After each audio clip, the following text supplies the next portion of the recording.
पाहायला मिळेल। दरम्यान काही महापालिकांमध्ये युती तर काही महापालिकांमध्ये मैत्रीपूर्ण लढत होणार असल्याचं मुख्यमंत्री देवेंद्र फडणवीसांनी स्पष्ट केलंय। पुणे महापालिकेमध्ये अजित पवारांची राष्ट्रवादी आणि भाजपमध्ये लढत होणार असल्याचं मुख्यमंत्र्यांनी म्हटलंय। मात्र भाजप आणि राष्ट्रवादीत पुणे महापालिकेसाठी होणारी लढत ही मैत्रीपूर्ण असल्याचं देखील मुख्यमंत्री म्हणाले। पुण्यामध्ये मला विचारालच म्हणून सांगतो, पुण्यामध्ये मात्र अजितदादांची आमची चर्चा झालेली आहे। आम्ही दोघेही इथले मोठे पक्ष आहोत।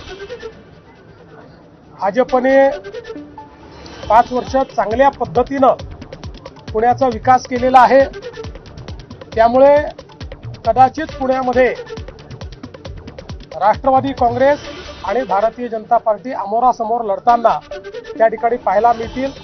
पण असं असलं तरीही मैत्रीपूर्ण लढत असेल, याच्यामध्ये कुठेही कटुता नसेल। त्या संदर्भामध्ये रणनीती निवडणुका लढवायची असणार। अरे बाबा, अनेक विषयाच्या बद्दल आम्ही चर्चा करतो। त्यांनी आता काय तुम्हाला सांगितलं हे मला माहिती नाही, पण तरी देखील मी सांगतो की त्यांनी सांगितलं याचा अर्थ विचारपूर्वकच त्यांनी स्टेटमेंट केलं असेल। तर मतदार याद्या दुरुस्त न करता निवडणुका कशा घेता असा सवाल बाळासाहेब थोरातांनी